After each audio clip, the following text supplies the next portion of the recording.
हे 80% ह्या भाज्या शिजलेल्या आहेत. मगाशी आपण सगळ्या त्या मिक्स केल्या होत्या, सगळे मसाले घातले आणि हा पास्ता पण आता हे बघा 80% शिजलेला आहे.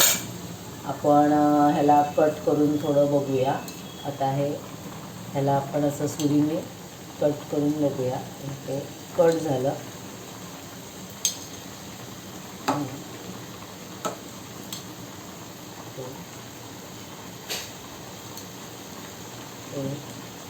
हे असं सुरीने कट होतं आहे, म्हणजे हे 80% असं शिजलेलं आहे.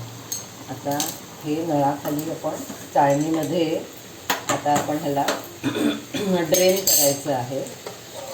ड्रेन करते.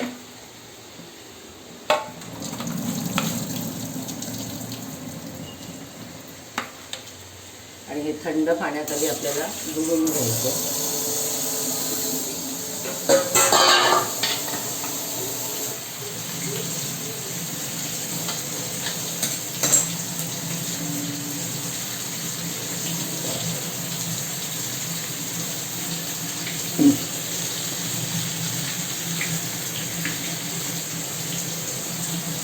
हे थंड पाण्यात हे बघताय तुम्ही, ते तो 80% हे आहे. तोपर्यंत मी तो पास्ता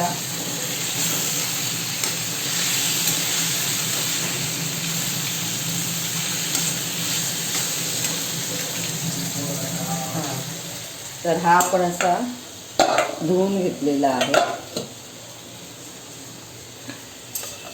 थंड पाण्याखाली. तेव्हा पूर्ण थंड झालेला आहे. पूर्ण हे पाणी पण काढून टाकलेलं आहे. पूर्ण थंड झाला म्हणजे ते परत त्याच्यात शिजायची प्रोसेस राहत नाही, म्हणून तो पूर्ण. आणि आता आपण हा ह्याच्यामध्ये मिक्स करायचा आपल्या भाज्यांमध्ये.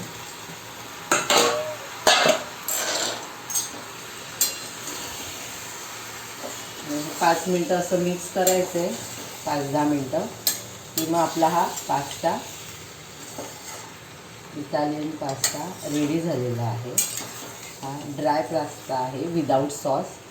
तुम्हाला सॉस हवा असेल तर तुम्ही सॉसवाला पण करू शकता. हा झटपट होतो आणि मुलांना खूप आवडतो. हल्ली मुलांना शिऱ्या पोह्यांपेक्षा हे असे प्रकार जास्त आवडायला लागले. तर आणि ह्याच्यावर तुम्ही आता अजून ॲडिशनल अमूल बटर किंवा आपले हे चीज क्यूब्स मिळतात, हे पण खिसून घालू शकता. हे खिसून घालू शकता ॲडिशनल वरती.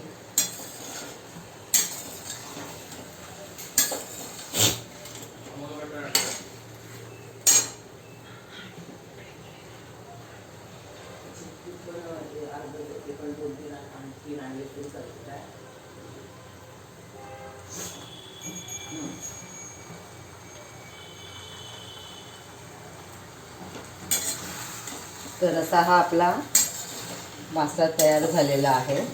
तर आता आपण हा सर्व करूया. सगळं मिक्स सगळं दिसतात भाज्या, हे सगळं रंगीबेरंगी.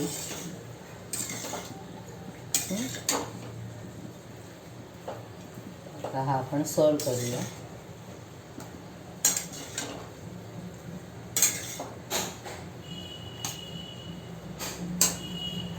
त्याच्यामध्ये तुम्ही हवं असेल तर चीज क्यूब टाकू शकता.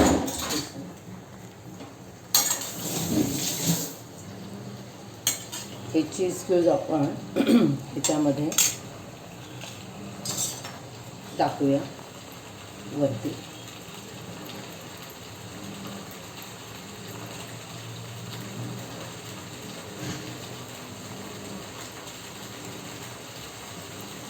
असा हा आपला इटालियन पास्ता रेडी झालेला आहे. मस्त मल्टी कलर.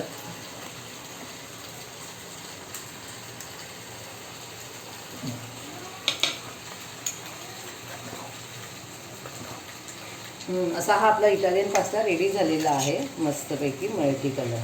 ओके.